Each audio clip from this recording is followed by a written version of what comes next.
Hello and welcome to Tricks of the S-Tray channel.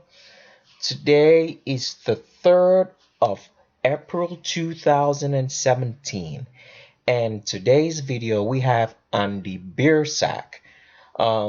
He's a member, well, we'll call him a he for now, but by the time we get done with the video you get to find out that it's actually a she.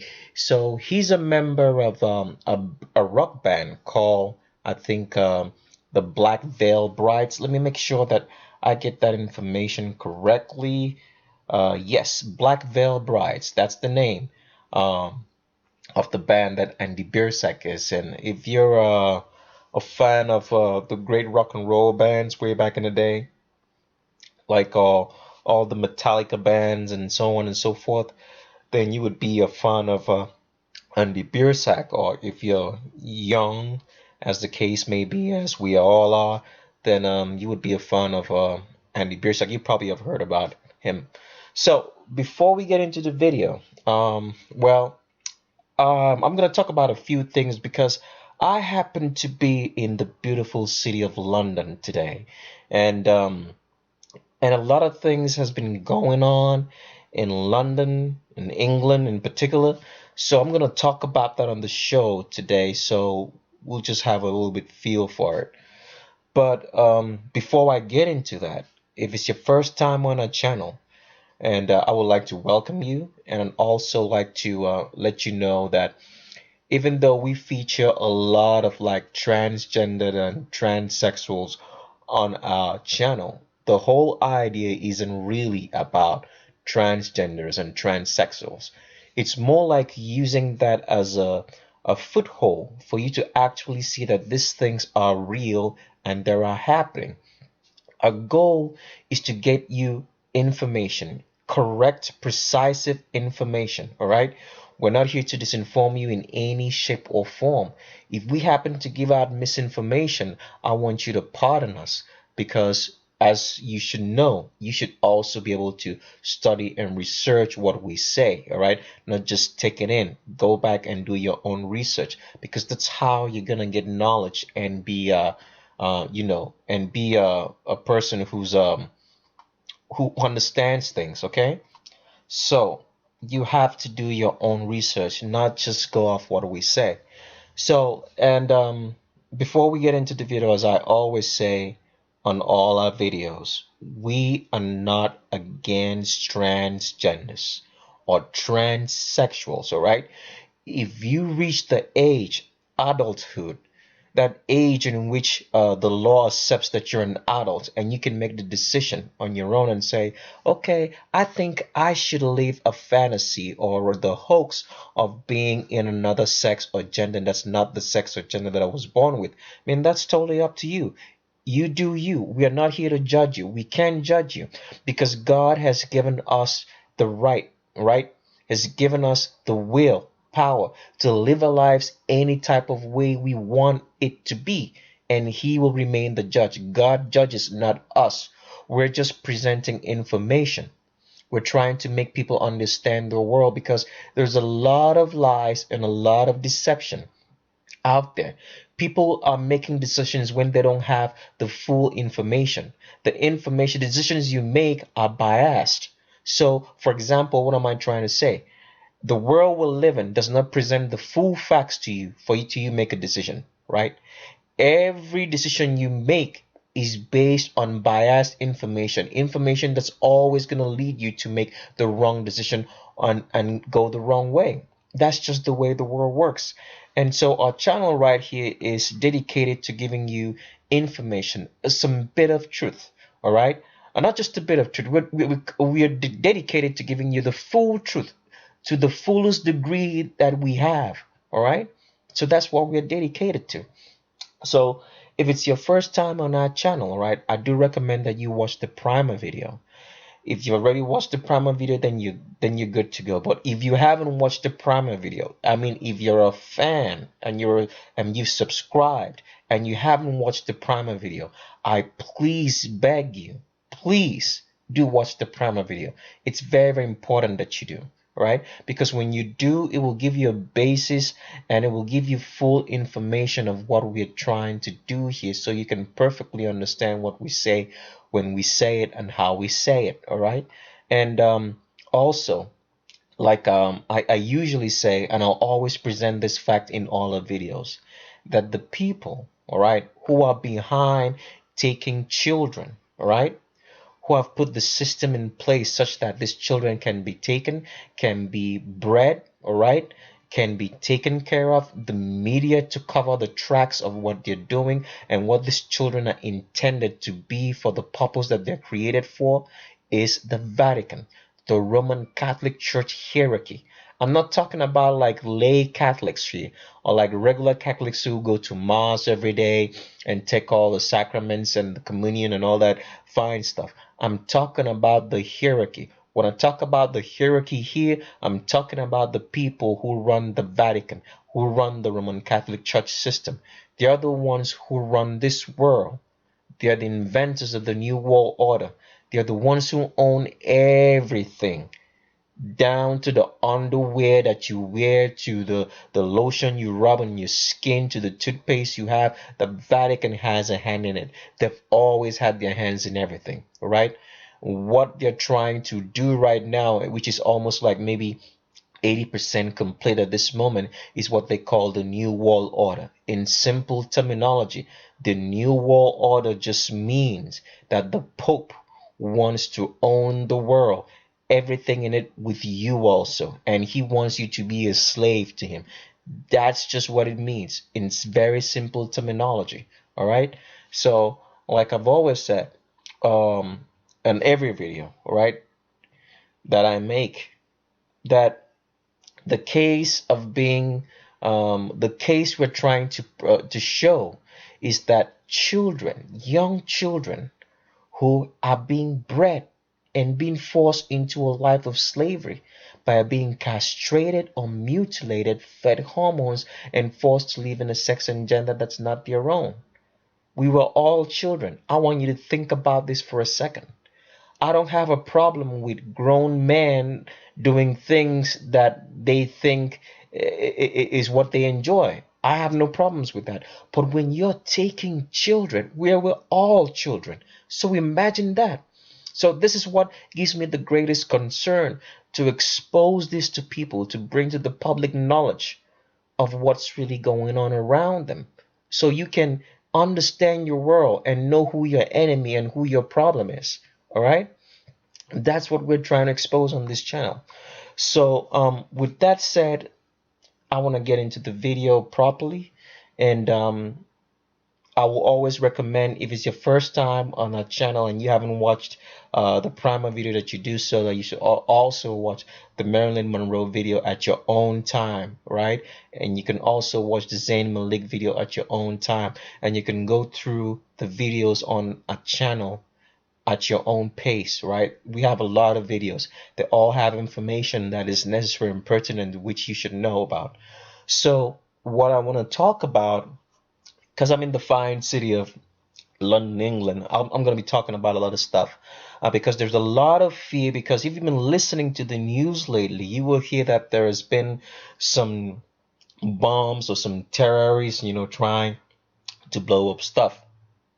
I want you to let you know that the number one propaganda tool, the perfect weapon of choice, all right, that will make people do what the Vatican, the New World Order, wants you to do, is fear. It's fear. Fear is the number one tool that they use. Because once you're afraid, you will do anything and everything they tell you to do. So let me give you a typical example of what I'm talking about. If you're afraid, if your government right now told you, you heard on the news, that there is a thief and a murderer, all right, in your neighborhood, you will be reacting to that fact. So for example, you're going to be locking your houses. You're probably going to be buying torches. You're going to be back home in time, so that you don't want to get caught out late at night. so that you won't meet a thief on a robber. So fear is a control mechanism. It's what the Vatican has perfected. So they put fear in you in so many different forms. Fear of your neighbor, fear of food, fear of nuclear weapons, which I'll talk about in a minute. Fear of anything of viruses or anything. All this is used to control you. So that's why I always tell people you gotta study the Bible, the King James Bible. If you can get the 1611 King James version of the Bible, which has the complete like 85 books, it will do you a lot of good, because the Bible is not just a religious book.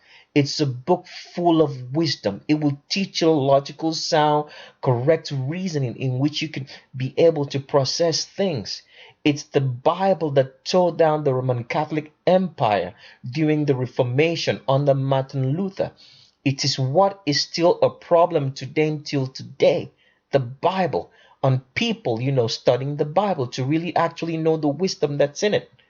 That's why they counteract the Bible on every single thing. There is not one thing that the Vatican doesn't counteract the Bible on. They themselves don't worship the God of the Bible. It's a different kind of God. Because if you go through a Roman Catholic Mass, everything that they do from start to finish is not in the Bible. All right? It's got nothing to do with it. They might preach all those fine things which make you feel good, just like you're watching a movie or listening to music, but it's got no truth in it. It's just the feel good kind of scriptures that you can find on anybody, even a magician or somebody who doesn't even know God can talk about. All right? The Vatican has got no interest. They counteract the Bible on every single thing. We have videos that will show you that, on how they invented the evolution, how they invented the Big Bang. I don't quite remember the name of the video that we have on this channel, but at one point in time, I'll try to make a list so that I can tell you about which video that I do talk about these things. I'm trying to go through that list and make that list as well. I can put it up on the on a video channel so that you can go through it and be updating it from time to time, right? So the Vatican has introduced all that just to counteract, right, the Bible on every single thing, because they don't want you to see the wisdom in it, because it's the Bible that brought down the Roman Catholic Empire. It's still the greatest problem that they have today. That's why they took out the praying and reading of the Bible in all public schools in the United States of America. People don't understand that. So with that, that's why, if for example, if you study your Bible, you will always remember when God, right, spoke to anybody in the Bible, whether it be Moses or when he spoke with anybody, the first thing he always said, or if any of the angels appeared to anybody, the first thing they always said was, do not fear. Why? Because fear is a control mechanism that the Vatican uses to control you, because once you're afraid, you're not gonna be thinking straight. You can't think straight when you're afraid. That's why God would always in the Bible, do not fear. The first thing he will always tell anybody when he met up was, be not afraid. I am with you. Because once you're afraid, you can't think straight. You can't do straight. Your senses become short circuited. You're not thinking according to what you're not thinking normally that a normal person would be thinking. You're just reacting to the fear. So that is why the Vatican puts so much fear in the public to control you. The fear of anything. That's why if you turn on the news, for example, your local network news, all they broadcast and talk about, it's fear. Turn on your local network news, for example, you hear someone got killed, someone got shot, the bank's about to be closed, there is no money, there's poison in your food, and all that. And if just to see how these things work, upon all what they tell you on how wicked around and the bad things that are happening and the people who are doing it on purpose, nobody ever seems to get caught. Nobody's reprimanded. Nobody's prosecuted. Why is that? Right?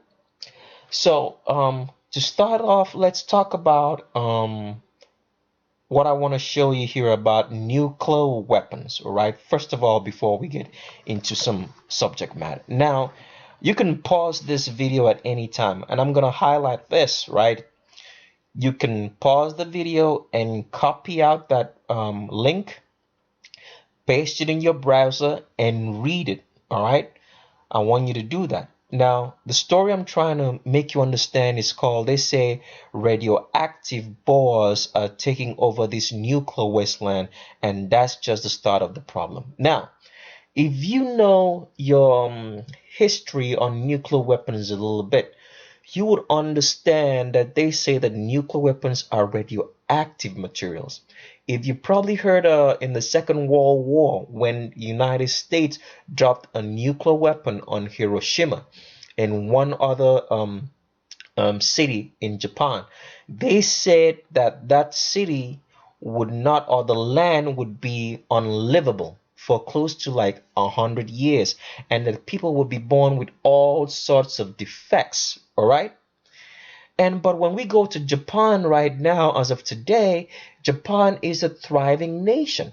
There is no such defects at all. People are living good, right?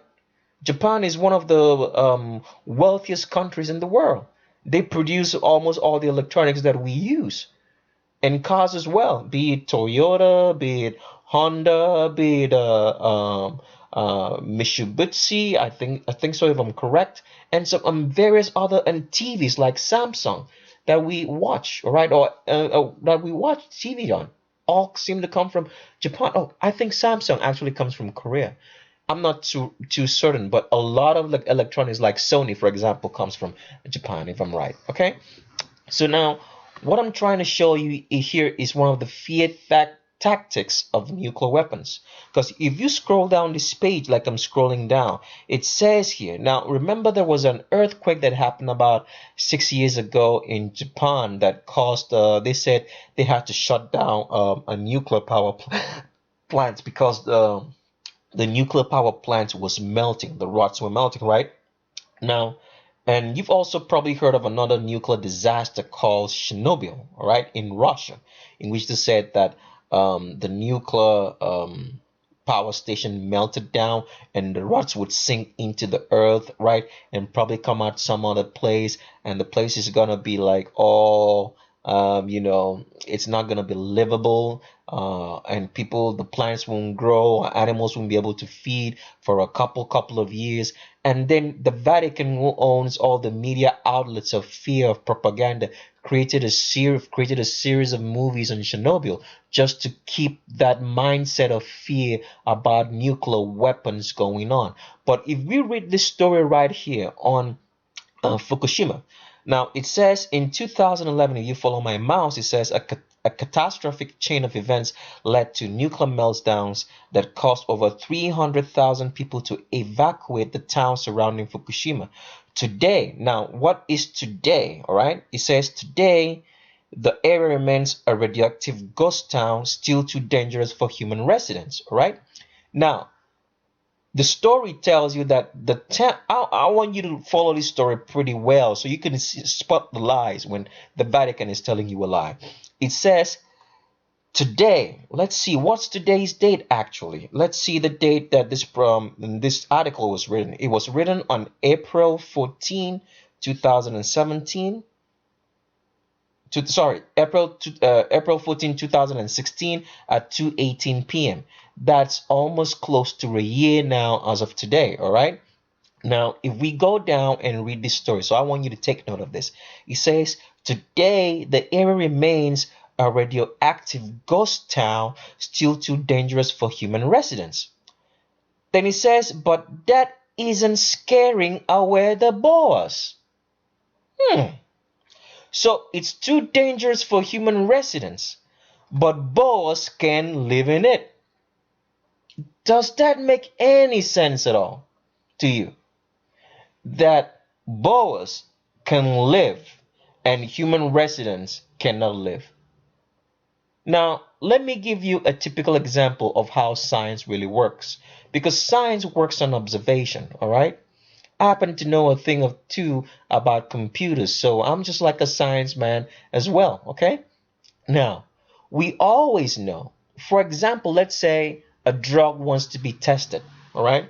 In human trials, you want to taste something. You want to make sure that the taste is, maybe the drugs have progressed to a phase in which you have to do human testing. What do you test on first before you test the drugs on a human being? You test it on an animal. So if it works right for an animal, then that means it's going to work right for a human being, because that's how the test actually goes on the scientific observation.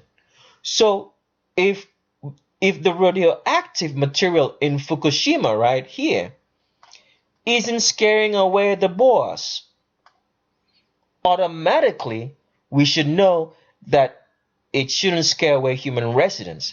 Human residents should be able to live there.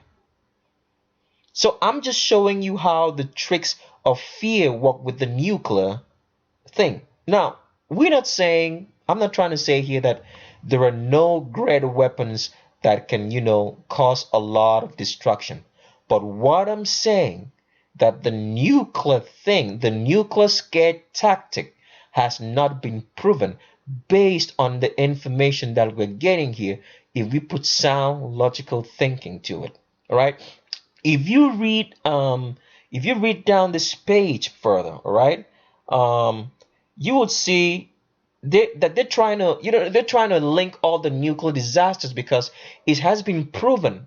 You can do this research on your own, that all the radioactive defects that they said that the land would be unusable after a number of years because the nuclear weapon was dropped on Hiroshima during the Second World War, and that the residents would have a problem, that the children will be born with defects, hasn't happened in Japan.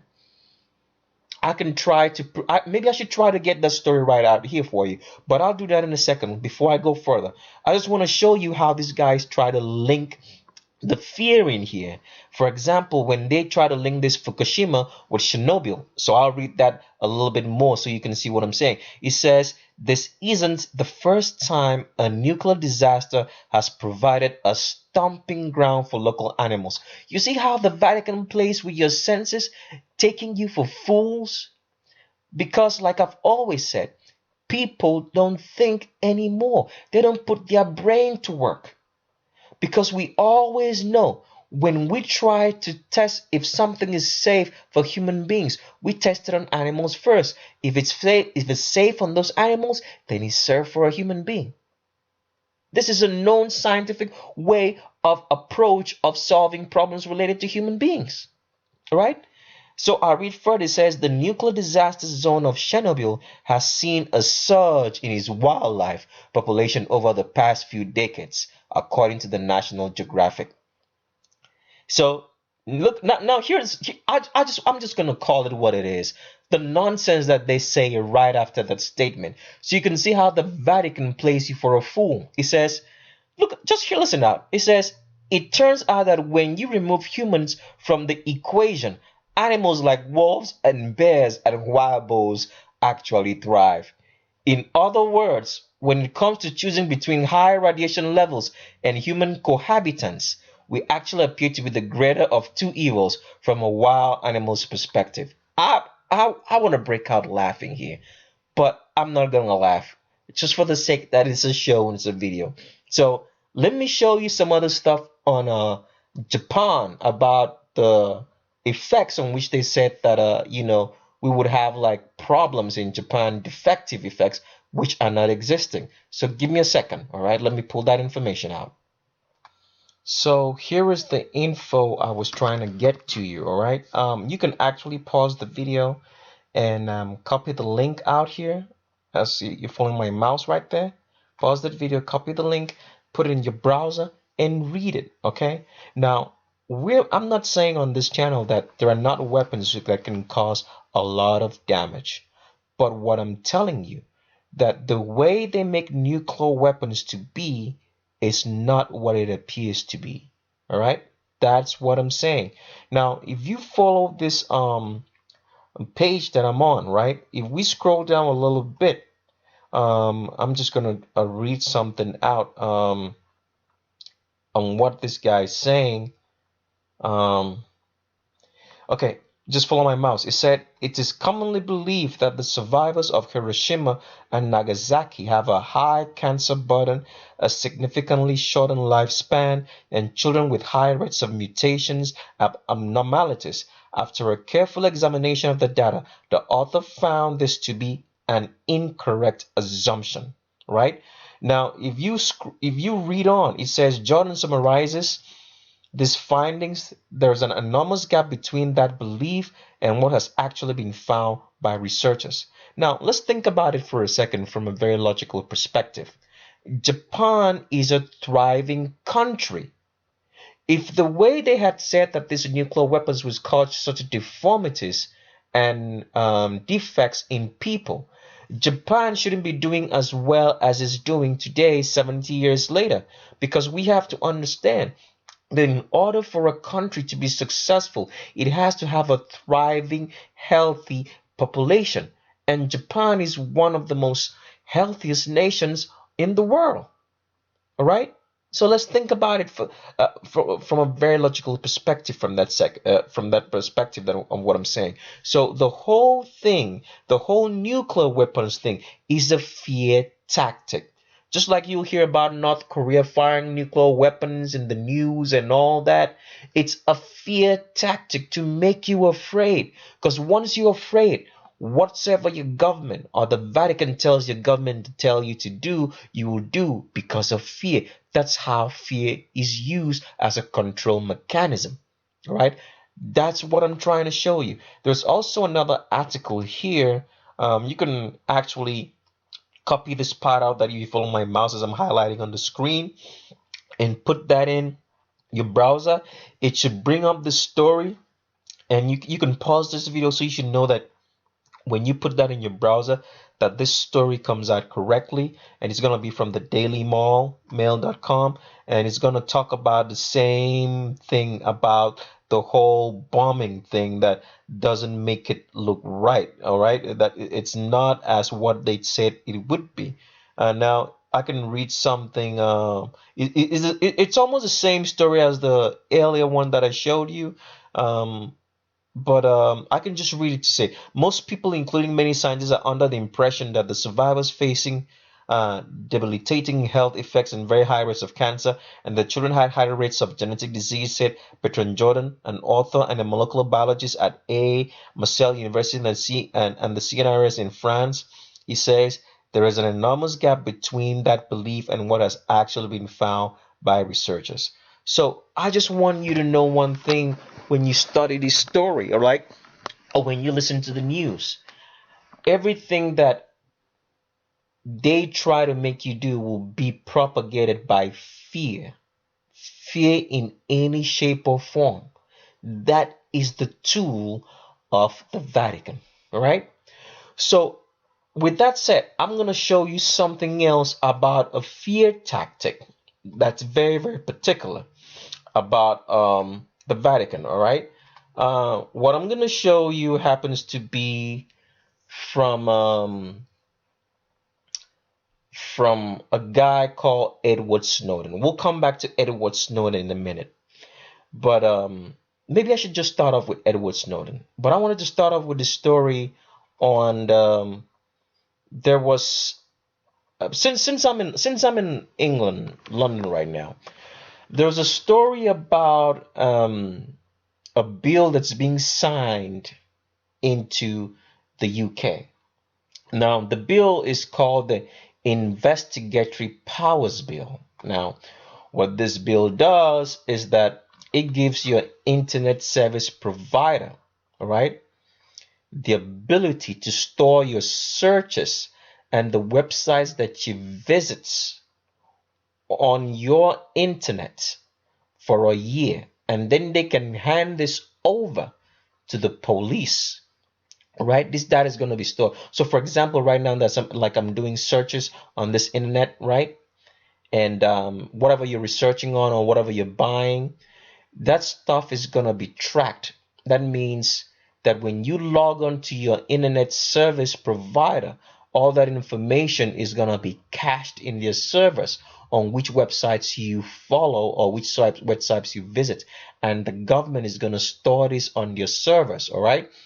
And they can use this. They can use this to do whatever they want to do with it, and then they can track you. All right. Now, I want to tell you something about tracking. That's why I always advise people to study the Bible.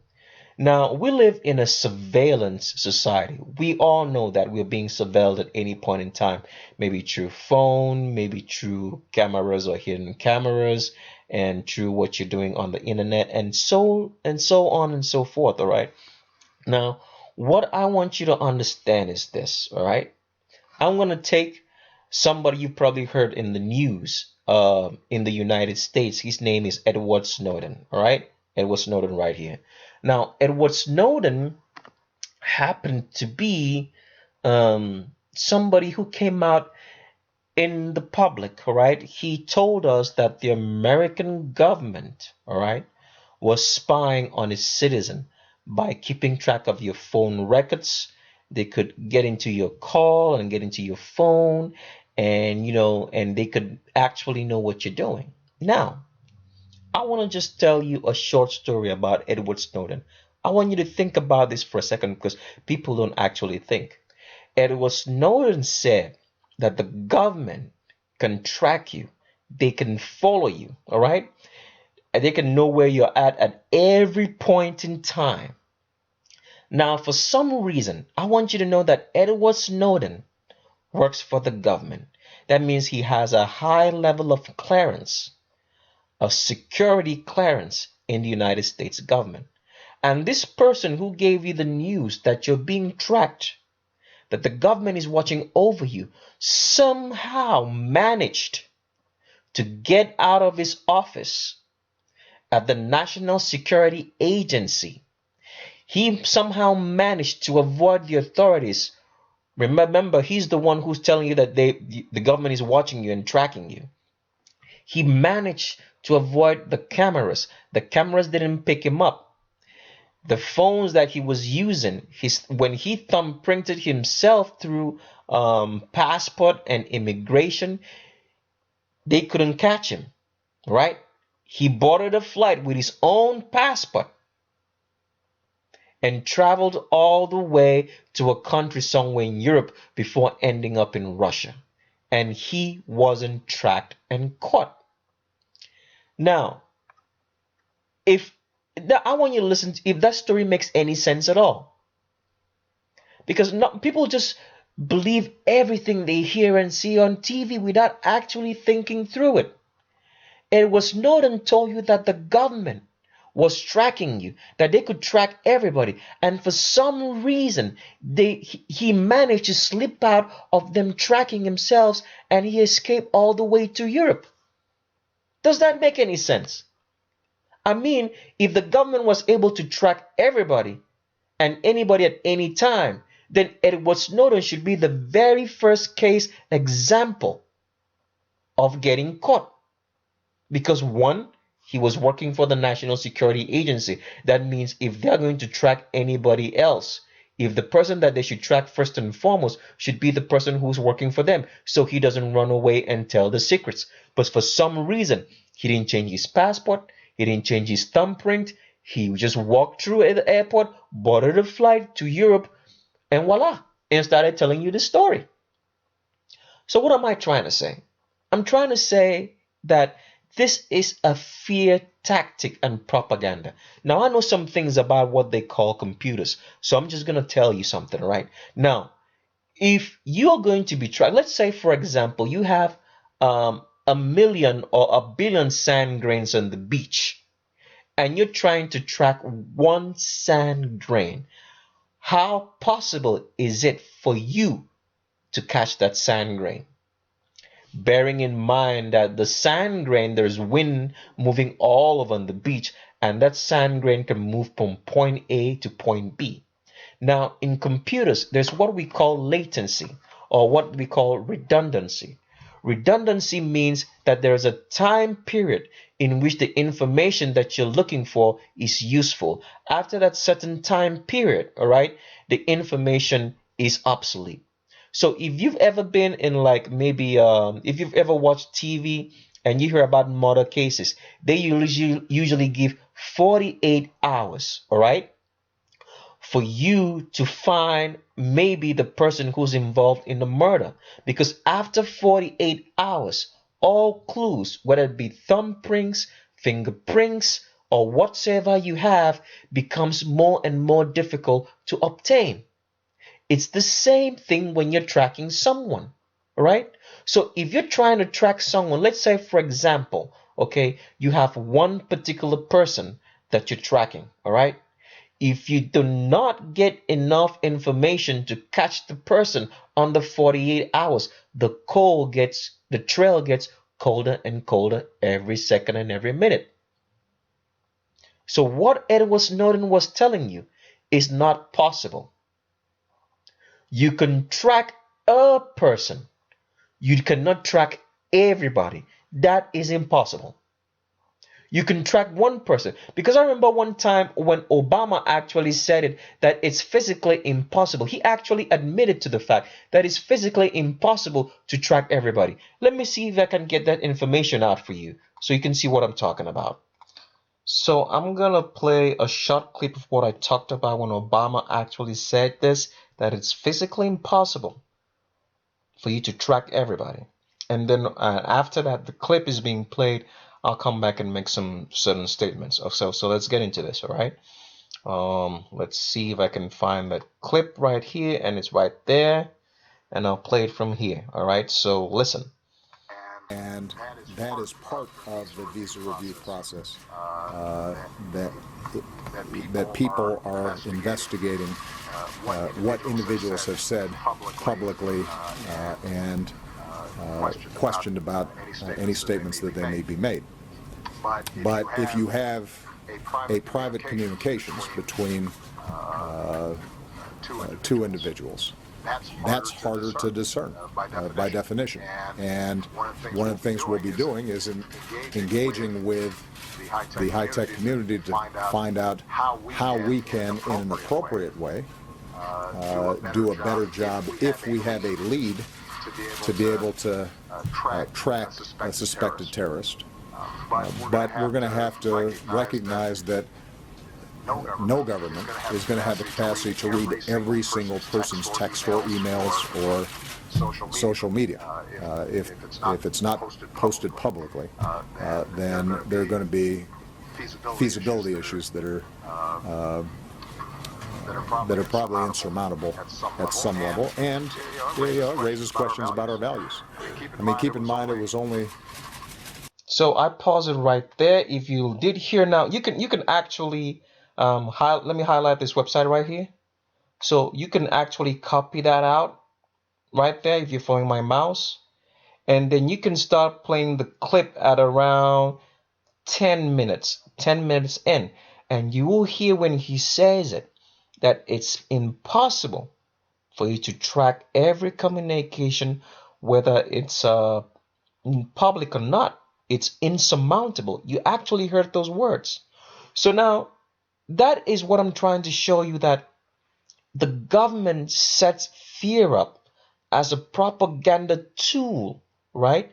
And then they create actors like Edward Snowden to make you believe it. They have so many other ways of doing it. It can be a video, a movie, a documentary, just to drive home the point, that fear propaganda into your mental state of thinking. So you're constantly thinking that you're being watched and tracked. Now, let me just show you how this works. If you're constantly thinking that someone's watching you, all right, you are not going to be acting right. You're not going to be thinking clearly.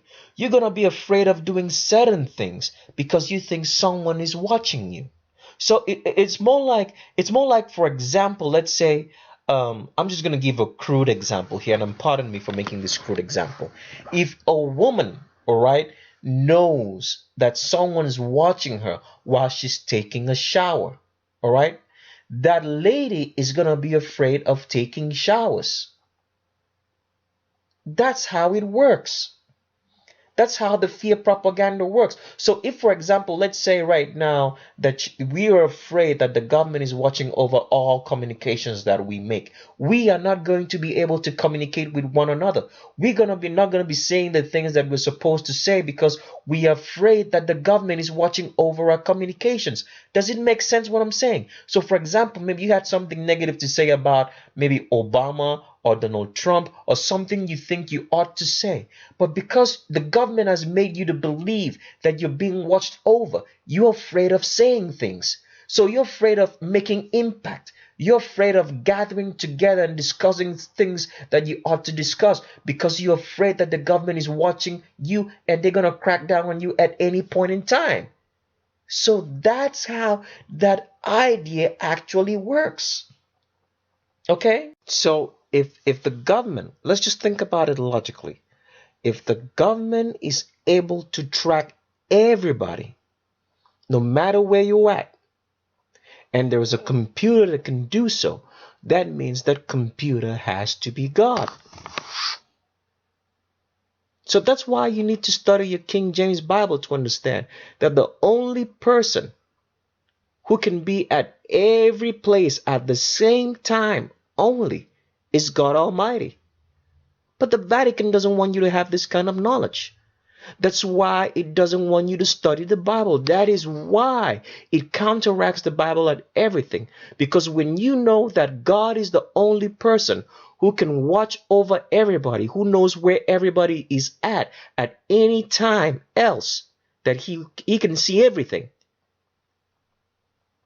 That's what the Vatican wants you to believe, that they can be like God, or they can have some sort of computer who can watch over you like God. It's not possible. It's not possible for you to watch everybody at the same time, to be able to track everybody except your God Almighty. That's just a fact.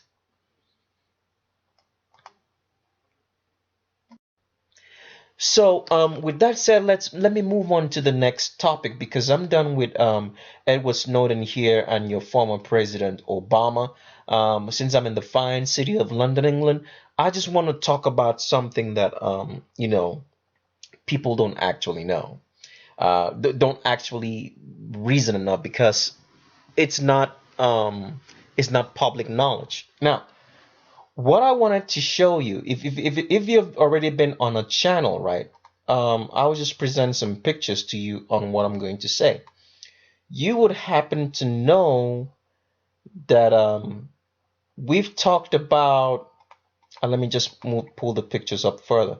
This is Queen Elizabeth, right? She's the current Queen of England. And if you talked, you can actually look for a playlist on our channel. It will talk about royal transgenders, and there we talk about. We have a video on Kate Middleton. You can look that up on our channel. We also have a video on Prince Charles. Sorry. Now, I don't know. Let's say hypothetically that Queen Elizabeth is female. I haven't looked her up to know if she's transgender or not. Let's just say for the purposes of this particular video that Queen Elizabeth is female. All right. Now we've proven on this channel, all right, that Prince Charles here is actually a woman, a princess. Should be Princess Charles, right? So if we've proven that on our channel and we know that Prince Charles here is female, I've looked up Princess Diana and she was female as well. So you have two females here, right? And currently we say that Prince Charles is heir to the throne of England, but he is female, right? So what that now say now if let's just think about it hypothetically.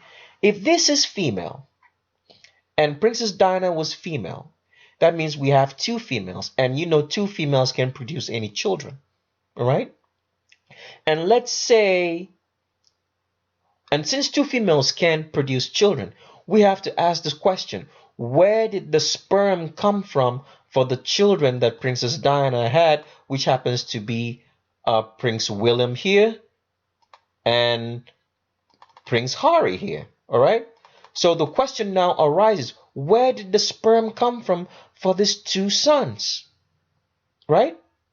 Now, if we've proven on this channel that Prince Charles here is female and Princess Diana we know is a woman, and since two women can have children or have create children, that means the legitimacy of Prince William here and Prince Harry is questionable. That means that the throne of England is illegitimate. It's not a real monarchy. Does it make sense? Because these are two women. Because under British royalty, I mean under like monarchy rules, the son or children has to be a direct heir, a seed of the incumbent reigning monarch or king. So if we've proven that this two, Prince Charles here, is female, then that renders the fact that this British monarchy is screwed up. It can't be real. Now, this is just something I'm just going to throw out there, all right? Just for you to know. I think that Princess Diana, since this is a female, Princess Diana probably was tired of being the slave, right? Or being, let's say the cover for Prince Charles here because he's female. And she probably was tired of hanging around with a female for too long, and she had a relationship with one of the Doyet, I think one of the sons of the Fayed or Doyet, that she died in assumed accidents that she had in Paris.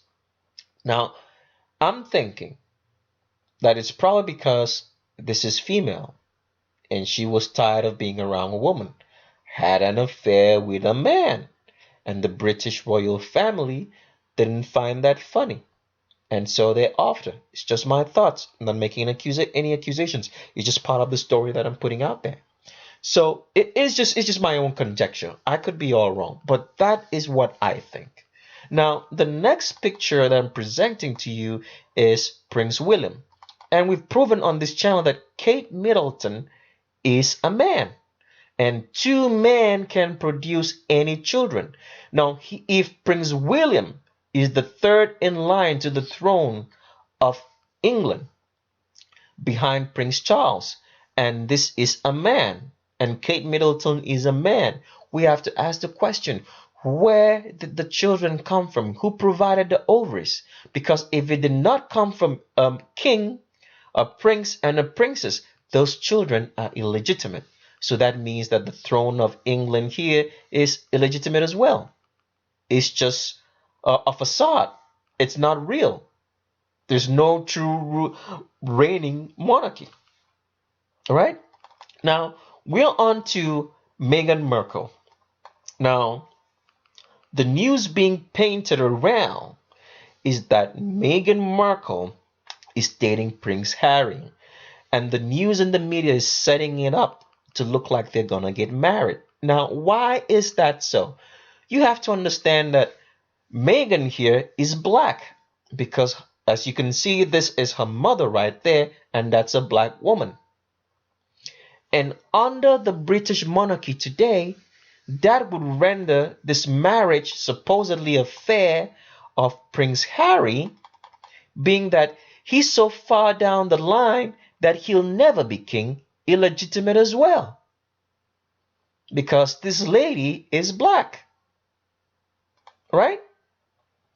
So that now made me to ask a certain question. Now I'm going to be presenting some facts to you about the fact that it's been a long time since the papal office took care of the British crown and made sure that it would not be a problem to them anymore, since King James of England, right, translated the Bible into the common English tongue, which we still have today. It is still one of the most beloved Bibles because it's accurate, even though it may have a level of inaccuracy in it to a certain degree. It is one of the most accurate Bibles that we have. All right. So I'm trying to show you right here that the legitimacy of the British crown is a facade. It's not real. It's a game. It's not true. The real power lies in the papal office. All right. So now let's get back to proving certain things so you can see what I'm talking about. Now, if you go looking for the King James Bible and you read up the story of King James, the man who brought us the King James Bible which we read today. If you go on his wiki page, this is what he looks like. I'm going to try to blow this up so you can see yourself. You can also actually look at the page yourself. All right. You can follow my mouse right here and copy that out, pause the video, copy that link out, and go look it up. Now, here is how King James looks like. As you can see, he's white and Caucasian. All right? This is what the official history books make him look like. Now, since I study a lot of history, I came across a book one time that talks about King James. And I'm going to show you what the book looks like. And the book is called, if you follow my mouse, it says King James 6 and 1 and the Reunion of Christendom, Cambridge Studies in Early Modern British History. It's on Amazon. You can actually follow my mouse and copy that line out, right? And paste it in your browser and take a look. Now, what I did notice, this is the book right here, as you can see. What I did notice on the book cover is like when I looked at the page of the book, all right, of this book, I found out that the features of this man here is not the same as this man here. You can see this man is white and Caucasian here, right? And this man looks black, right? So I pulled up some pictures. I'm going to show you some pictures of King James from this particular book. Now, somebody may say it's a picture, all right? Somebody could paint the picture black or white. I'm going to tell you how, if you read this book, you will show the history of this book. It will show you that this picture that they have in this book was taken from a cloth, all right? Now, here is how people used to store information about themselves way back in history, which is not common knowledge or commonly practiced today. Today we have photographs, all right? We have like physical photographs, right? Now, how they used to store information and keep something that would show to the world who these people way back in the day was something they called I don't quite remember the name, but it's more like called edging yourself in stone or edging yourselves on cloth. Now, the pharaohs of Egypt aged themselves into stones, right? Because they know that stones, if you're gonna like cover up the image or try to change it, you're gonna change a lot of the features, all right, of that stone carving that is gonna show that somebody actually made the changes. That is not the original carvings that was left. So that's how the pharaohs etched themselves into stone. Another way that people used to do it was to etch themselves into clothing. So, for example, if you have a piece of cloth, right, and you put a picture on the cloth, if someone tried to paint over the images of that cloth or try to change the image that you have on the cloth, you can try it yourself. He's going to mess up the cloth and it's going to show that someone tampered with it. So this picture of King James here was photographed from a cloth which had been aged with his own pictures. As you can see, the facial features of this man is black and not Caucasian as we have the present British monarchy. Now, I took some pictures out of this book and I'm going to show you what those pictures look like. And here are the pictures. As you can see right here, this is the picture of a black man, King James, and not the same picture as you have over here in the wiki page. Can you see the difference? I'm going to try to pull that outside. So let me see if I can make this to be much more feasible enough so you can actually see it. All right. Let me pull that out here and down this way. You can see that this is not the same. This is Caucasian of here, and then the facial features of this man right here are black. Can you see that? Here's another picture again. Can you see that? So what I'm trying to show to you here is that the British monarchy has been replaced. It is not what you think it used to be. Okay? It is not this. It was this.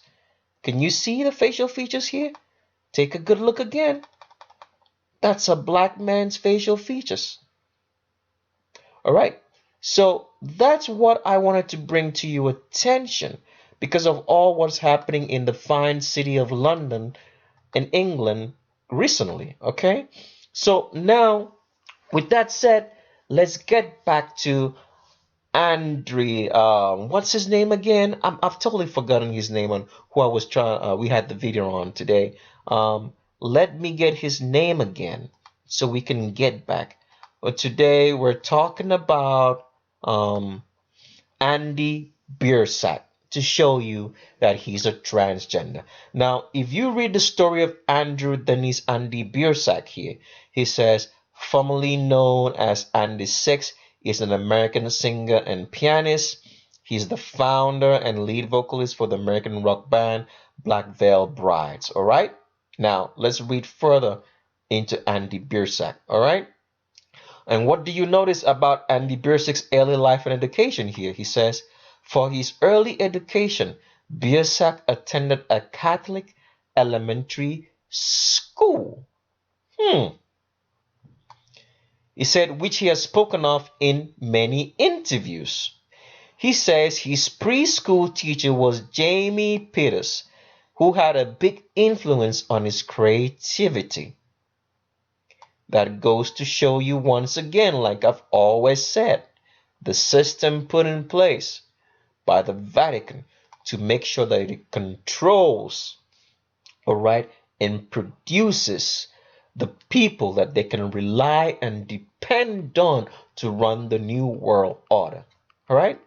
So let's get into Andy Biersack properly to show you what he looks like. Now, here is a video of Andy Biersack with the Black Veil Brides, all right?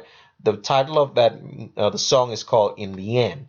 Now, if you look at Andy Biersack right now on my screen, you will notice that he has hips. Can you see that hip extension right there? That's the hip extension of a female, but he's being portrayed to you as male. Can you see the hips now? You're following my mouse, right? Okay, so let me show you some more pictures of Andy Biersack. All right, let's get into it. And here is Andy Biersack. As you can see, he has an hourglass figure. Can you see those great hips he has? Now, if it's your first time on the channel, you don't know what a woman looks like, I'll just show you from one of our documents, all right? Here is a female. See the hourglass female that this lady has here? It's because with a female has a wide pelvic arch. The wide pelvic arch pulls the pelvis further apart, and because of that, pulls the hips further apart and the legs apart. Another picture down here just to show you again. See the wide pubic arch here in this female, right? That pubic arch causes a woman to have space in between her legs. The pubic arch is for birth so that a woman can push a baby out of a womb so that she can also have sex, spread her legs, and have children. That's what it is. Hourglass figure because of the wide pubic arch, which pushes the legs and hips further apart in a female. And that is what Andy Biersack here presented to people as a male has. He is female. See the hourglass figure and hips? Comparable to a lady over here, right? See that? See this? You're looking at a female, right? Some more pictures. Look at Andy Biersack again. See the hourglass figure there? Right? They tattoo him up, one of the tricks of the trade, trying to make him look like a bad boy, but he's just a bad girl. Look at those hips, comparable to a fine lady over here. See the hips? And see the hips over here? Andy Biersack is female. Alright, some more pictures. Look at Andy Biersack again. What do you think you're looking at? See those eyes? See that face? Forget about the tattoos that they're trying to play around with you. You're looking at a female. Alright? Andy Biersack again. And what you see? Those hips. See the female indentation above the navel? The female waist starts above the navel? See that? See those hips down there? You're looking at a female. Alright? Look at another picture. Can you see those females again? Oh, sorry. Can you see those hips again there? Comparable to this female over here? You're looking at a female presented to you as a male, showing you what the Vatican does best. And that's still another picture. And with that picture, this last one, we come to the end of today's show. I hope you learned something valuable information that you could use. So all I can do, as I always say, is stay tuned, subscribe, and I'll leave you with those words. Look with your eyes and see with your brain. Thanks and bye-bye.